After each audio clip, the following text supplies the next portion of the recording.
I'm the kind of white boy who clings to all of his white boy things. If I could rock a mic like one of those hip-hop homies, perhaps this bit would be more like that and not about that, but you can't help that. Anymore, you can make a color guy like Nkalagata if he doesn't already. Like, maybe he's into R&B. Unlike me, I'm into U2. I dug them since like 92. Achtung Baby Brew and the one called Zoo and the one with the big lemon too, because I'm the kind of white boy who clings to all of his white boy things. I buy two-tone tops when I'm at the shops. I get my chops on my cheap at my China's chop shop. I get tattoos that go around your arm but skip the section here by your bicep where your skin's lank sensitive. I got lank sensitive skin. I'm getting skin cancer or something. I got these spots on my arm, on my nose. You skin, we can get rid of those. It's a hell of a thing, but I'm a kind of white boy who clings to all of his white boy things. I dig the Lions because they good on attack and they got the best backs, but they're still a bit crap. So by the end of the season, I'm back to back in the Bulls. Even though the closest I got to the land of Victor Matfield is the time I threw up my monkey gland off the Richter in Hatfield. Some clubs that side and some in Sunnyside, but asking I stay this side because you know me. I'm a kind of white boy who clings to all of his white boy things. DSTV, I got it. Now 16 CD, I got it. New Mercedes, I want it. Wicked Weaver, you better believe I got it, because buddy, I'm a kind of white boy like any other white boy. Unlike any other white boy you've seen. You might think you know me, but nah, you don't know me. So bro, I'll give you respect, you give me respect back, and we fine. It's always best when we get to a discussion, so let's not perform too much. I've massaged my ego enough. Basically, I wrote this book, Marrying Black Girls, for guys who aren't black, because that's what I did. I married the beautiful Hagen Engler about 5 years ago, and it was a cultural journey. And where two cultures come together, there were some fascinating insights and things that I just had not sort of thought of or imagined. And I was approached by someone to write it was initially a piece for Mahala magazine. And the guy's name is Andy Davis, and he was all like, dude, you must write a story about like marrying a black guy. And I was like, that is the worst possible idea. It's so like politically sensitive and that. But then I started thinking, well, what if we did make it work? Perhaps it can be done.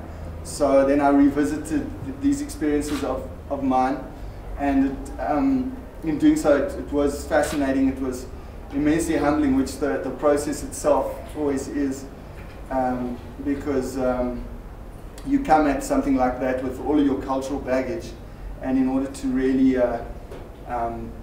experience it honestly, you need to almost unlearn everything that you took for granted. So that's part of what this cultural journey has been about. And you know, you touched on some of the topics are just very light-hearted. There's this thing called Maxabiso Abelungu, which is white people's prices, which is what you find when you go and try and buy something, is that the white people's price will be twice the black person's price. So like, if you're going to buy like a washing machine, it will say 10 grand. And I'll be like, okay, and get out my credit card. And my wife will just be like, no way, so I'm not paying 10 grand. So she'll like start haggling, and she'll get it for like 6 grand. So these were like things that I was finding. There's the process of learning Xhosa itself, which is, you know, you learn, but it's so useless, and you're like, you know, scratching through vocab, and you half, you know, following conversations and getting completely the wrong idea. And you know, just the techniques of like trying to manage your inability to understand, and just be humble with it, and still be open enough to learn. You know, there's musical tastes. My wife's obviously an R&B fan, I'm not, and just the different journeys we've taken to get where we're at.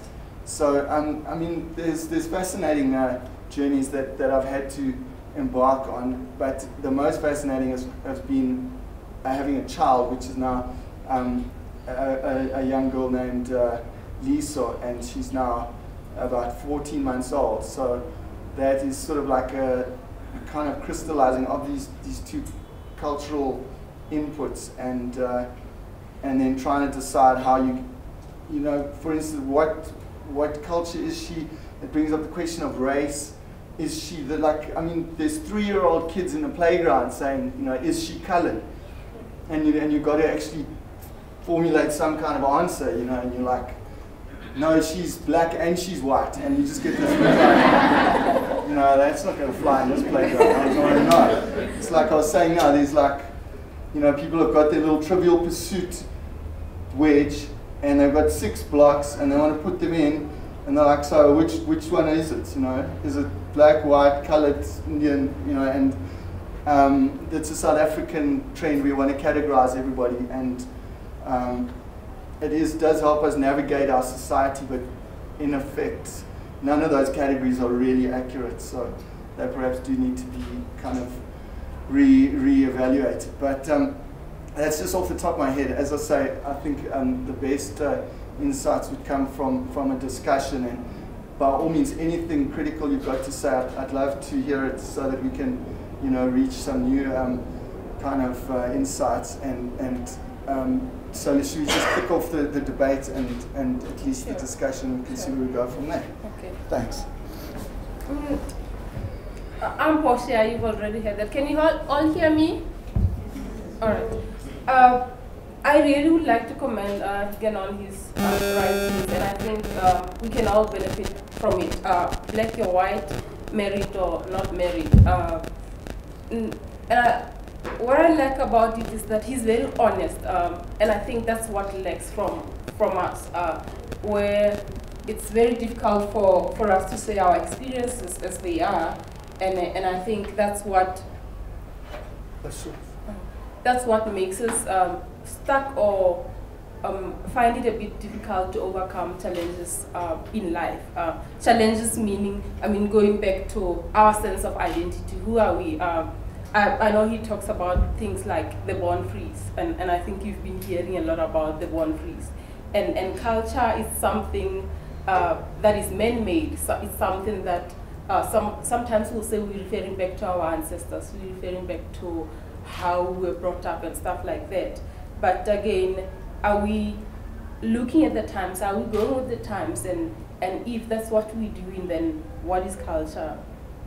Or what is the culture of today? I think that's the question that he raised from his readings. That's what struck me. And then I also, again, I'm curious about knowing about baby Liso's identity, like you said now, that is he a black child? Is he a white child? He definitely doesn't want. Girl. Yeah. It's very he. I mean, yeah. It's another cultural. Yeah. So yeah. yeah. You saying baby Liso is totally not colored. Yeah, it's if you accept that being colored is a culture, then that's not the culture I come from, or the culture that my wife is Xhosa, from Mpondomise culture. So the one culture we don't really have is a colored culture, but it's in terms of visual cues, that's the first thing people are going to think she is. So it's an interesting thought of how that's going to play out in the future. I'm not sure. And I'm just wondering, like, from also the audience hearing about baby Liso's identity, I'm just wondering if you're curious to know, or if you were to come across baby Liso on the street,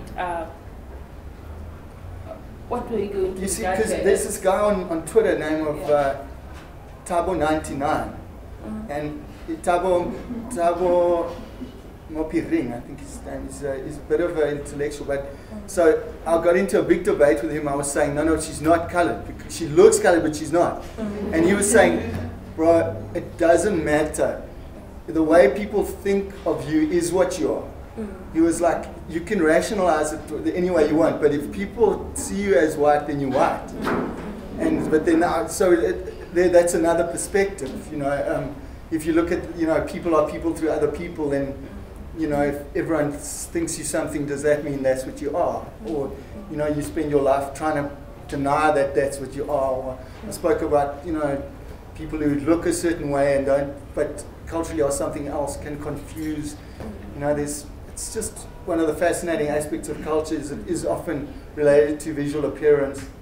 And you've got to ask whether that's valid or whether you sometimes need to start conforming to what other people expect from you. Is that one of life's learnings? I mean, I don't have any answers. All I have is questions, and that's also part of learning, is that you get more questions. You know, you don't necessarily get more answers. And again, I'm thinking the society or the discourses that we form about our identities, about cultures. I think, like Hagen just said, that is like I am because you are. So maybe if people can go back to really look at the times, like what is currently going on. Okay, it's very important to know your roots, to know your culture, to know where you're coming from. But again, the context is changing. And I think that's where maybe we should try to focus on or maybe to shift to. I think you are reading, like your honesty gave me those kind of ideas as to like how to look at culture and how to look at culture as something that is not really stagnant. As Let me try the handheld. Yes, please. People at the back. I'm sorry to interrupt, but sorry. people can't hear the back. So just Sure. Okay, that's Okay, better. that If doesn't you can seem do to be that as feeding well. back or anything. Yeah, I think it also brings up the issue of heritage, because you talk about culture and then you talk about heritage, and they're not really the same. You know, like I always think of heritage as the thing that's come up from the past, but culture is, in a way, the dynamic present that is defining itself. Obviously, it is influenced by heritage, but maybe in some ways they're at odds. You know, your heritage versus your culture, because you have a culture, but it's not necessarily so cast in stone because it is evolving. You know, it's something I'm starting to you know, wonder about. Also, you know, I obviously come from somewhere with, you know, my family as well, and it's just becoming increasingly a bit of a contested space, you know, because but grandparents who feel invested in the child, but you're not going to turn a grandchild into a clone of a grandparent. You know, times are changing, and you just want to equip them best for contemporary society. It's more or less where we're at. And I'm also thinking. Sorry, does anyone have a copy of the book? Are the people from Jacana here? Can we just get one here so we can refer to it, perhaps? It might just jog one's memory a little bit. Thanks.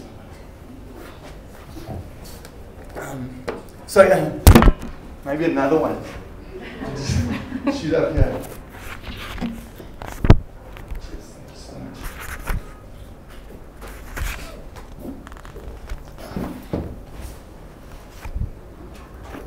Yeah, man. So, lobola, for instance. I mean, the culture clash there is. It feels like a business transaction, because it's like two teams trying to do business, and you're talking about money ostensibly, but you're actually. It's the process, not the end point, that matters. So you go down there, you fly down to PE 4, 5, 6 times. You're meeting all these uncles, and then every time there's another uncle, and they goes, no, don't forget it. Like, where's Put Honest? No, don't worry about Put Honest. I'm the guy. Just talk to me. I'll sort everything out. Like, okay, cool. And so next time, where's that last guy? No, I'm the guy. But then by the end of it, you've met all the guys.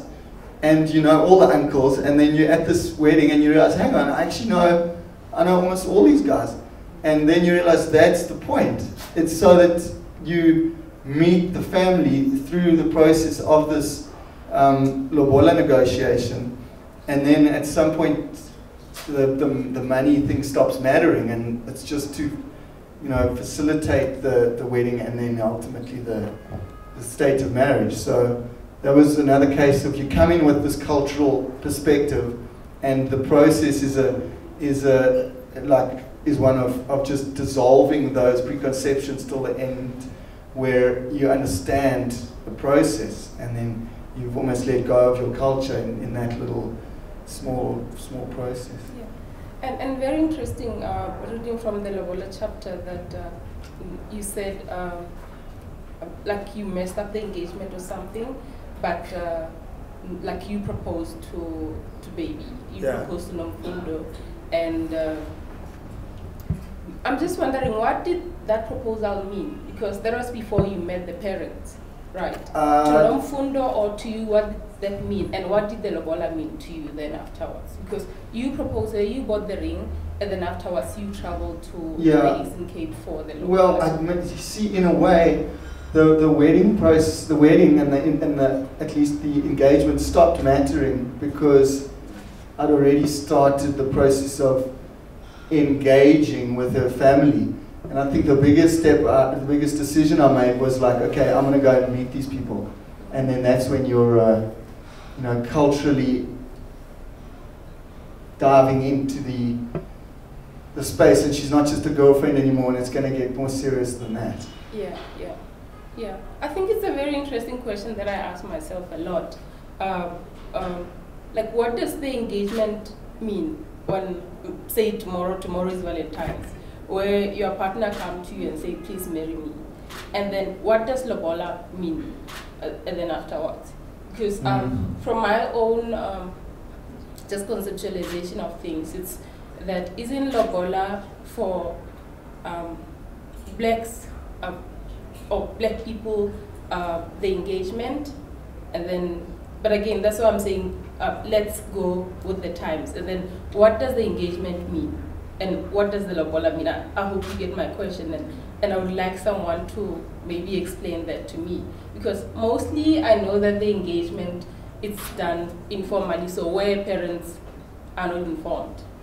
Well, for me, it was also a case of you're almost customizing your whole relationship. So you're going to take part of your heritage and then part of your contemporary culture, and you're going to fuse them and create a process that makes sense to you at this moment, which is, there were no physical cows, and in terms of price, you really just, finding you've got to keep it secret anyway. That's the first thing any white person will ask me, is like, how much did you pay? And you're like, dude, I can't tell you that. So it's all other cultural learnings. Another thing that I battled with was black men's opinion of my relationship. So, and also I had to then interrogate why am I dating this black woman? Because I found there's a thing in some white men maybe where you're fetishizing a black woman. You're finding her sexy. And so is that the same as being in love with her? And I got this resistance initially. I was like hanging out with black people, and I was like, what's with this vibe? And then I started to understand it a bit. I was like, they just, you got jungle fever, that's what's going on. We don't understand what's happening here. And then I was like, hang on, well, do I? And then so a lot of all of these things is just when it needs to interrogate yourself, because your knee-jerk thing is, no, I don't. Or it's like, you're racist. And then your immediate response is to say, no, I'm not. But then later on you start thinking, hang on, maybe I am. So like this book starts with like all of my kind of, like everyone is convinced they're not racist, but a lot of people are. So part of, you must just understand that just because you don't think you're racist doesn't mean you're not. And so that's the process I had to go through. I was like, no, but my mom used to canvass for the DA, so I can't be racist, you know. And then someone else said, no, but I come from a farm. I grew up on a farm. I had lots of black friends, so I can't be racist. You know, that's his class, so I can't be racist. You know, but of course you can. None of those things disqualifies you from being racist, and actually everyone's got a reason why they can't be. And this applies, I think, in a lot of ways to white people, because if you look at some black consciousness theories that that racism is structural, so the society is structured in a certain way that is going to oppress black people in this case. So it's hard for black people to be racist because they're being oppressed. You know, I mean that's a view that I tend to agree with. But I'm also talking about my personal view. So this is a journey that I took. So there's a chapter in here called Racist Rehab. So it's like having come to the realization that perhaps I might be racist.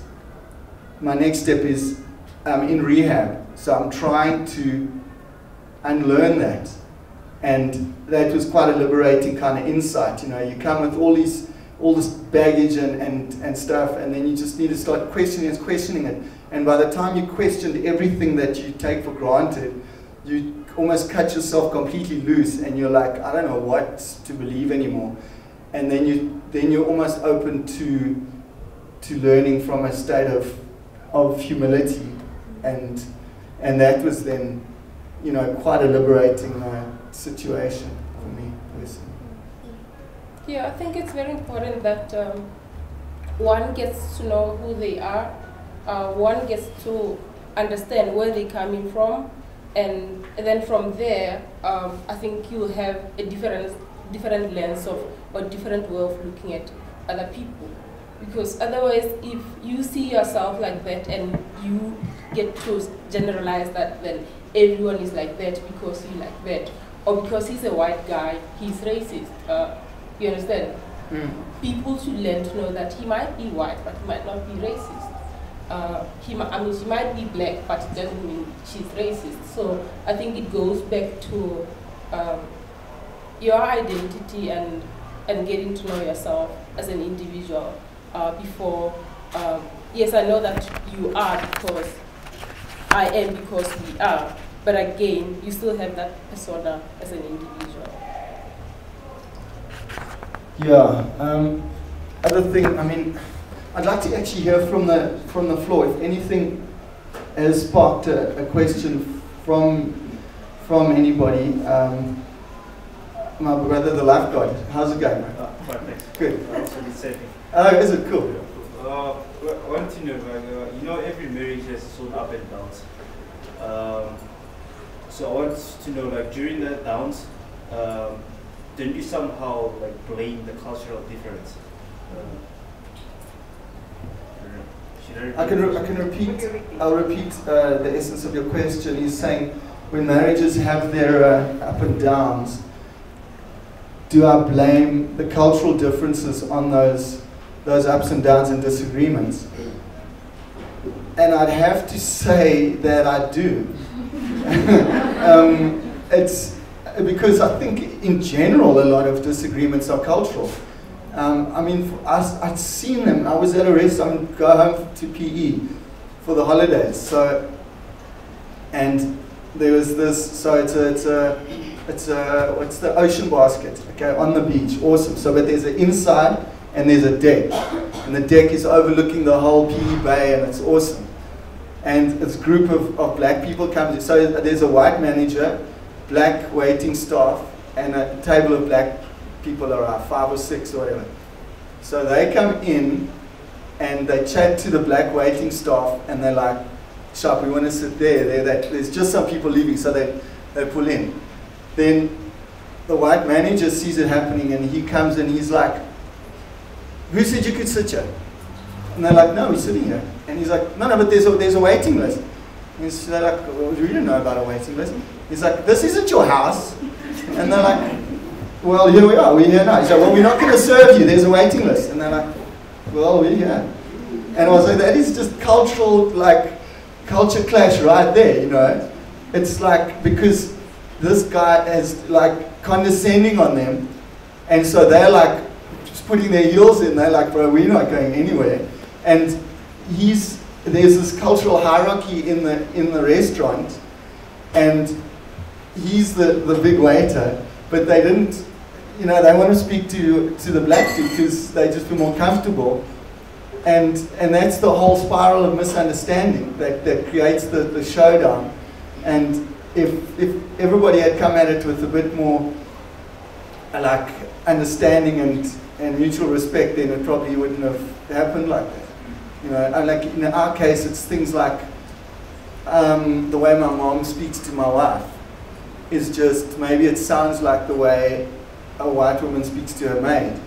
And so anything can just explode into an argument, and that's culture right there again. And like, you can't even, in some ways it just is inbred, like, or people have learned it. Like my mom speaks the way she speaks, and she probably does have this like speaking to the maid vibe, and like I've just grown up with it, so I'm not totally hearing that it's like that, and my wife's just not having it, and it's like she goes off to put something in the washing machine, and then the next thing is the biggest blow up ever, and it's like, what just happened? It's like, you know, it's culture clash right there in the laundry, eh? So, and I mean, if you take those, it's such subtle little cues and subtleties that we all just don't notice, but it's happening a million times a day in, you know, when someone's touching you on your studio and the TV, you know, that's just cultural insensitivity. The guy might even think he's being polite, but he's still being insulting, and things that insult they're not aware of, and that we're all doing to each other all the time. So there's a lot of culture training that perhaps is necessary. Portia?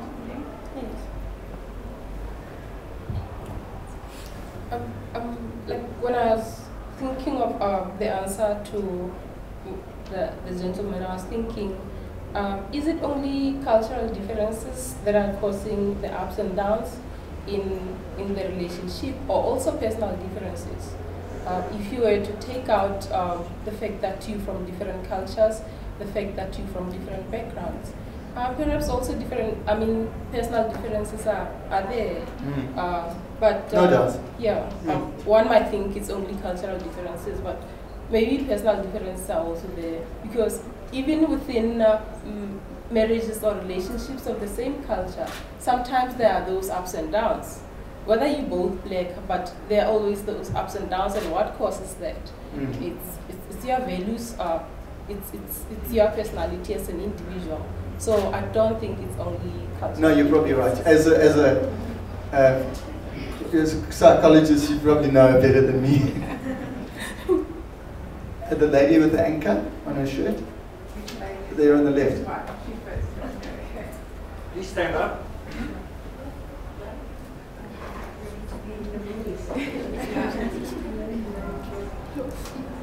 I wanted to ask you, like, with reference to how you said that you thought that you were racist, I just wanted to ask you, was it that you just, because when you're so used to a certain way of life, like, you know, you brought up black or you brought up whites, do you think that you just had sort of a narrow way of thinking? Like, okay, say for instance, you dating a black girl, and in your culture, it's okay as a white guy to sleep over at your black girlfriend's house. But in the black house, it's like, no way. And the black parents would be like, yeah, name white people. But do you think it's just like you just had a narrow way of thinking, like, there's no way I'm eating the insides of a cow or things like that? Sure. I did have a narrow way of thinking, yeah? And I was convinced I was broad-minded. You know, that's probably the other thing. A lot of all narrow-minded. No one says I'm proudly narrow-minded. You know, everyone is proudly broad-minded, the same way that they're all actually liberal and open-minded, and everyone thinks they're left-wing, you know, even if they're actually right-wing. You know, so I thought I was broad-minded, and turns out I had a very culturally dictated set of values and, you know, just knee-jerk responses to things, and I just had to start interrogating them, you know, like just what's cool, what is suddenly not cool, and you're like, why not? And then it's like, yeah, because of this aspect of my culture, and you have to be like, all right, okay, I never thought of that, you know. So there's a whole series of light bulb moments, you know, that, you know, things like greeting people, you know, there's this ridiculous interaction in my book where, like, white people are just so at greeting, or like you think you're greeting, you're like, how's it, where are the light bulbs? You know, it's like, oh, I said houses, I mean, it's where the light bulbs, you know, but you're not actually engaging this person, you know. And so then I had this thing in, there's this pothole in front of my house, so it's such a white people thing, I'm like, this fucking pothole, phoning, and then they're like, okay, your register, your reference number is 27132, next week it's there, I'm like, no, it says here it's been finished. I'm like, it hasn't, it's getting bigger. They're like, oh yeah, okay, here's a new reference number. So this goes on for 6 months, I can't get my pothole finished.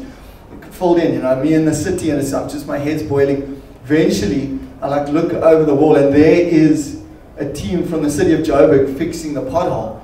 And I'm like, oh my God, this is amazing. So I like come charging out the house, I've got my little baby, and I'm like, how's the job going, you know?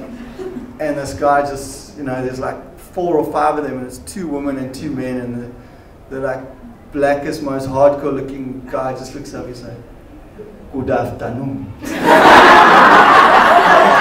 I'm blown away, you know.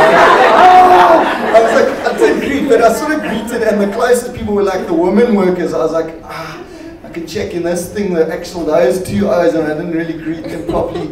And I'm like, look at my baby, and I was like, oh, she's looking quite white this morning. She's like half black, you know. And I was just like, it's no rush here. And I like went back inside. I was packed up and left. They were like, I'm just another, like, you do this, all this cultural baggage and my attitude and all of that. So just got to keep trying to work at it and improve and just greet a bit more sincerely, you know. Work in progress.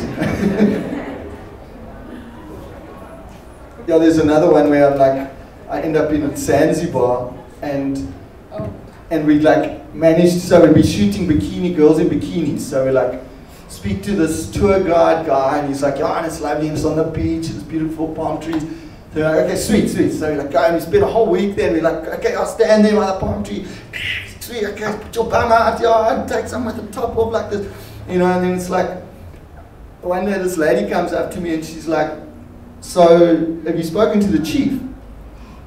And we're like, oh, and the bottom just fell out of my stomach. I'm like, oh no. And, you know, I spoke to the tour guide and the owner of the hotel, and they all, no, it's good. He's like, yeah, but they built the hotel on someone's land. This is someone's cultural heritage, you know. And I was like, oh. So it was like, okay, do you know this? It's like, yeah, Oak lives there, go. And so then we had to go on this super awkward, like, visit to the chief and be like, try and be as humble as possible, like, you know, we stuffed up so bad, I'm so sorry, like, this is what, and my only, like, training was from my lobola negotiation, which is like, you start at the beginning, like, don't start like, hi, I'm Hagen, you got to be like, the same way, like, when we started lobola, the guy was, like, my dad was like, our introduction was like, yeah, I'm Hagen and this is my dad, Fred. and Putmagida's introduction was, our family left the lakes in the north of Kenya in the 1500s. It was like, okay, that is deep, alright.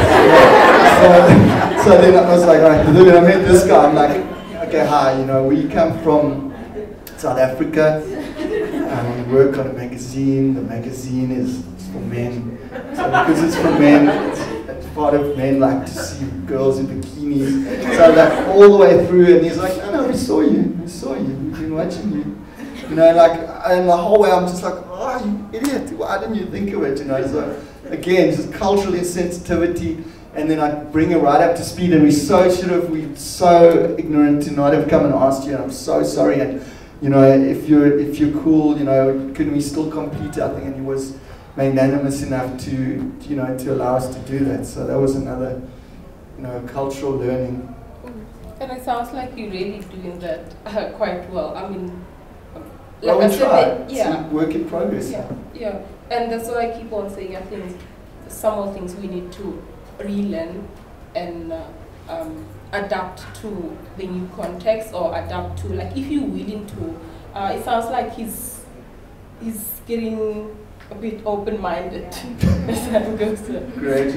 Gradually getting there, and also respecting other people, and also being able to adapt to the situations, no matter what your culture is or what you were brought up to believe and stuff like that. Yeah, one hopes there might be, this is very much a personal journey, so one hopes there might be something someone could take, you know, little aspects of it.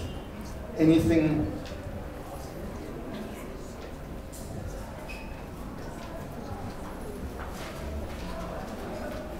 Hi, Hagen. How's it? Okay. I've got a question. Is it safe to assume that as you were growing up, you kind of imagined marrying a white woman and having, you know, the white picturesque family? Is it safe for me to say that? Well, you see, when guys grow up, they don't imagine getting married. Guys are like, I'm going to be the swordsman of the world. The woman will fall at my feet. But yeah.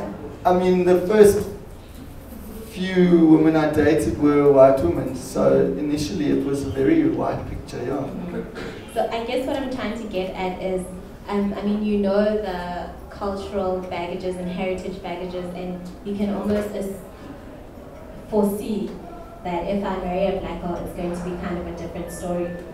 So before you decided to engage to her, what I want to know is that, was there a point where you thought, am I actually willing to do this, to go the mile, and I'm going to sacrifice a whole lot of my culture, I'm going to sacrifice a whole lot of how people view me, and everything about my life is going to change because I'm bringing this lady, particularly this person in.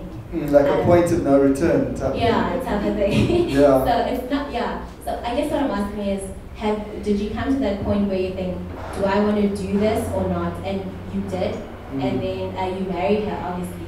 But what made you just jump and be like, okay, this is the one that I want to marry? Yeah, well, fundamentally, realizing that I loved her. Yeah. So that's the act, the moment where I felt maybe I was committing was going to see her family. It was earlier on, and it's Port Elizabeth. So as luck would have it, we're actually both from Port Elizabeth. So she had got a new car. She had a Renault Clio, and like her family was like, no, we must have umsebenzi because we've got a new car. So you've got to have a cultural ceremony to celebrate this car. So we drove the car down, and I'm staying at my place and she's staying at her place in Motherwell, and I was like, okay, I'm gonna go to this thing. I think I need to go to this. I need to go to this ceremony, and actually, and then it was like, okay, there's no popping in here, it's get them like it's like the guys who sit there, the men it's in the shade on the side of the house, and then she just goes there in the kitchen, whatever, and it's like, this is a proper cultural ceremony, and the guys are just speaking the deepest Xhosa ever, and then it just sit, and then eventually they're like, okay, so who are you? So, okay, then you have to explain yourself, basically, and then I was like, this is the real thing, and that's why, and then she sort of explained to me, like, black boyfriends don't just pop by like that, it's not like, it's not done lightly, it's a proper, you're engaging with the family, and that's what I realized at that point, and luckily I was committed, I appreciate you kind of. Sure, thank you. Cheers.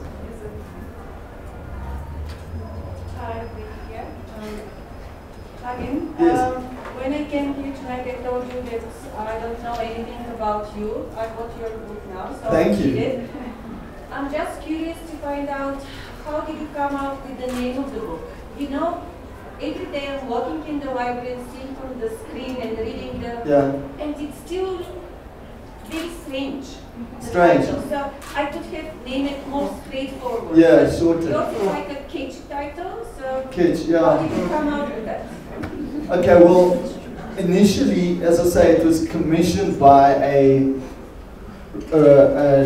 magazine, Mahala. And so it really was it's also like kind of trying to say what it is in the can, you know, it's exactly about a white, no, it's not, it's about marrying black girls for guys who aren't black. So it's about trying to engage with the black culture if you're not part of it. And then it actually caught on, you know, so then the Sunday Times saw it in Mahala, and then it was in Afropolitan, and then it was a blog, and the blog just started getting all this traffic.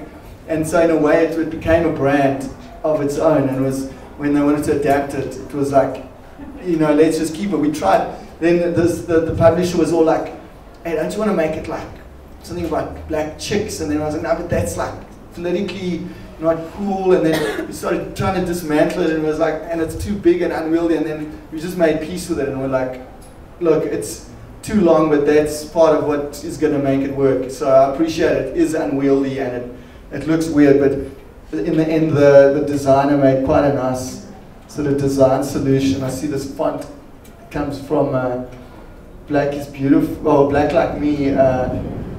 So there's some other kind of subtext going on there, but for better or worse, there it is. There's a follow-up blog called Things I Learned About White Guys by Marrying a Black Girl, which is similar kind of insights. Good. Okay, I'd like to comment on your daughter's identity also, but in an African culture, the child actually adopts the father's culture. Yeah. So it's safe to say that your daughter is white. There was a little girl in our complex who kept coming around to visit, and her name is Miracle. She's a little black girl, and then the one day she came, she didn't ask. I said some kids where they ask, you know, she's black, she's white. And she just came, and one day she just said, "Oh, Liso ngumlungu." She just confirmed Liso is white. And from then on she speaks English to Liso. And like everybody else now speaks Xhosa, but she's like, but she's white, so we speak English to her, you know, she's 5, but that's her cultural vibe. Sorry to interrupt. Well, okay, what I wanted to ask you was that, okay, a lot of people tend to think that racism is a white thing. And when you crossed over and married a black woman, didn't you experience racism from the black community? As in like, okay, Sure. I mean, I can understand it. And terms are weird, like racism or bigotry or anger, you know. So, I mean, I'll make the point that like just because you're having sex with a white woman doesn't mean you're not racist, you know.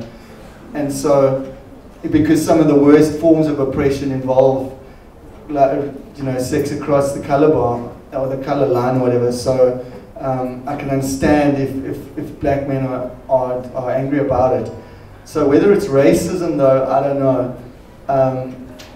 And what I always saw it as was, you know, winning someone's confidence and, you know, winning them over. You know, they're quite justified to not be cool with you because here you are. So you got to just stick it out. And, you know, if I look back, you know, the guys that were around the bra and some of the, when I was there with my wife and her girlfriends, some of those guys aren't around anymore. So I was clearly around for the long haul because, you know, 6 years later, those guys aren't around. So I'm comfortable with that, you know. But, I mean, politically, I think a black man's natural state should be anger. So I'm not about to hold that against him.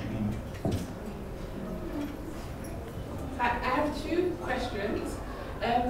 point is around your daughter in terms of her cultural identity.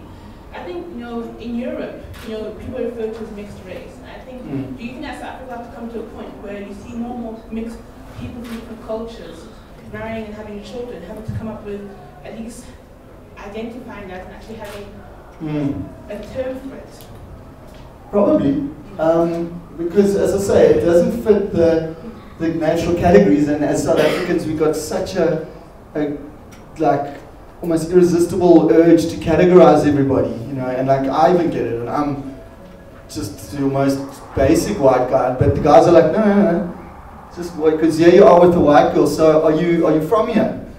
And I'm like, yeah, I'm from PE. And he's like, yeah, but Hagen's like, it's a weird name, so I know it's a German name. Are you German? Okay, the Germans, they love. So it's you want to see like this little light bulb. He's like, and then you can just hear the little Trivial Pursuit piece drop. He's like, okay, got it sorted, and then they know how to categorize it. But then you need a new category if we insist on categorizing everybody.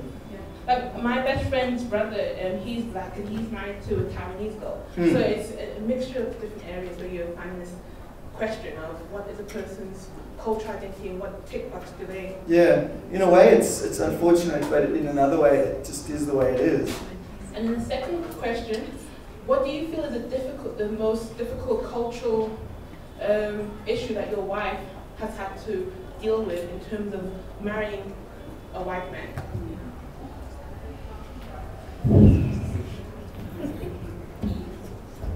The most difficult, I think, because she's actually a militant white woman, so she's a militant black woman.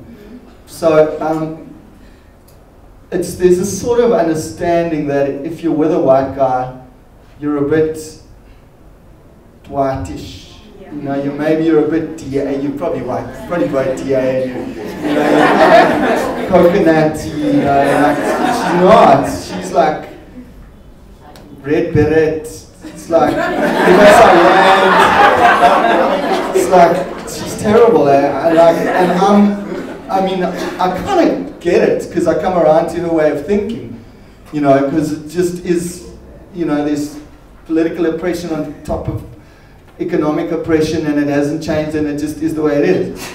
But I'm just quite a, chilled kind of dude, and so, you end up at bras and all of that, and she's like seriously just gonna blurt out, the way she feels. So I think that makes for awkwardness, but I wouldn't change her because, people must communicate, and a lot of the status quo comes from no one really expressing the way they feel, like things go, like if anyone saw that like volatile big debate the other day,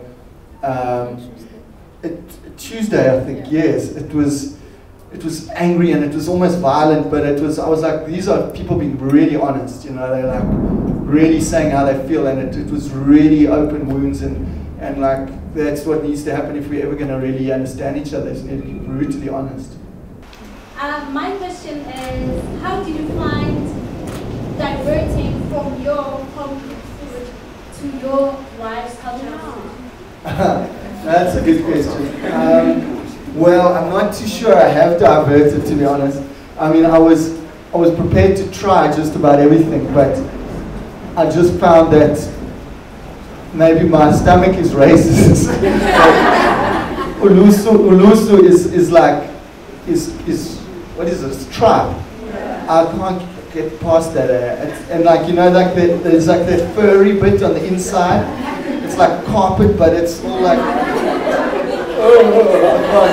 can't. There's this thing. Umlepa is like a proper strong chicken, and that was very it was like mind opening, because when you're brought up on Woolies chickens, you think a chicken's a chicken, and then you realize, dude, it's not. That you've been eating like a 10% chicken all your life, and these things got like bones like steel rods and like muscle and like skin that you can't even cut through. I was like, dude, I've been asleep, so that was respect, I checked that out. So some I'm open to, others I'm just like. My brother is with his hand up. Oh, sorry, have we got someone with the mic? Oh yes, sure, go for it. Hi, good afternoon or good evening. My question is around if you ever ask yourself why she decided to say yes to you. Because I know within our community, black community, there's a perception that white men have more love than our black guys. They love more. So I just wanted to know, do you ever wonder why she decided to say yes to you? Why there are men? Yeah, that's I think I might have asked her once, but I think it was the vibe of, I think I totally took her by surprise. It was, because I did it quick and early. So I think half of it was shock, because I mentioned in the book how I actually did it. It was like, we were driving to PE. So it was, for some reason decided to leave in the middle of the night, midnight. So I decided, so I bought this ring, so I had this ring in a little plastic bag, and then, but I never got around to asking, and then it was time to go, and I was like, if we go, I can't like propose to her at the petrol stop in Bloem, so I must do it now. So we get up, and I've been sleeping, and I like wake up, the alarm goes, I've got to propose now. And I like get up, and I'm wearing a t-shirt, I've got no bottoms, I'm bottomless. I pull out open this drawer, grab this bag, it's actually a brown paper packet, and I'm just like, throw it in front of her, and she's like waking up, and she's like, what's this? I'm like, it's an engagement ring, do you want to get married? Okay, kind of thing. So I was trying to like, genitals hanging out. But I think I took her by surprise, it worked. And my initial question was going to be, how did they receive you? I mean, how did your wife's family receive you? I mean, you being white and them being so rooted with that tradition, because you said that she's from a clan and all that, but I think that we've been focusing more on her side of the family. So my question to you is, how did your family react to you wanting to marry a white person, being a black person? You know, it's like I said earlier, no one believes they're racist. Everyone is convinced like they are open-minded. So I think I obviously dated a couple of like girls who weren't white, but when I initially said it, they were cool with it actually. They just didn't realize what it meant, you know, and so over the next 5 or 6 years, then you start encountering the different culture really, and different people, and you know, then as I say, my wife's very militant and outspoken, and she's going to tell them, you tell it like it is, and you know, there's a lot of, you know, like liberal discussion or over the newspaper, and it's like they're shocked, you know, because you're kind of sheltered from it as a white person, an actual white person, an actual black person's point of view, you know, without being polite. Because I think black people are so polite that white people think they all love us. And we were like, no, we're good. No, we're totally good. You know, we had 94 and then it was good. You know, and it's like, I imagine black people are just like, no, you were supposed to like reciprocate.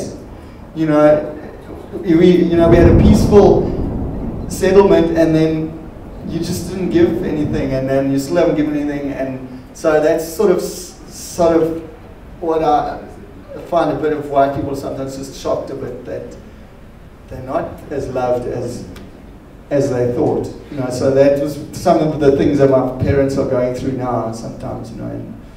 And, yeah, so easy to say in the beginning, and later on the true ramifications, you know, sink in. Thank you. So, the lady in the stripes. So are we trying to wrap it up, eh? Yeah. Okay, that'll be the last, I think. And then I'll be around if anybody wants to come and chat. And then Portia will close. Hi, my name is Eleanor. I would like to know, you say that once you've nobody will obviously openly acknowledge that they are racist, but once you've acknowledged that you are, it's a process, right? And you go through rehab. Now, at what point is rehab enough and you now continue with life normally? Like, no, it's like rehab. It's like being an alcoholic. you are an alcoholic, so you're constantly trying to rehabilitate yourself from alcoholism, and you're going to have successes and failures, and it's an ongoing process, and it's a default setting that you just got to be aware of. You know, you're like, everything you do is going to be colored by that attitude which is inbred into you. And I just find, it's very much just my personal little coping mechanism is like, dude, just remember that you're a bit racist subconsciously. So you're not even thinking about it, you're going to say things and you're going to offend people, and remember that, and then if something goes pear, then apologize and try and come at it as you humbly and learn as you go along. So, you know, I don't think there's ever a, like, you are not a racist badge that Desmond Tutu comes and pins on you or something. I wish there was, but it's ongoing learning process for me. Cool, so thank you so much for coming to listen to me. I really do appreciate it. And here's Portia. Yeah, I believe that you've all learned from this your views about interracial relations, or either be relationships or just relating with others has changed, and that no matter the color of your skin, at the end of the day we need each other. No matter your belief systems, at the end of the day we need each other. And if we can learn, take something from this, I believe that's how transformation takes place. Be comfortable with yourself, understand yourself, then you'll be able to understand others better. That's it. Thanks. So.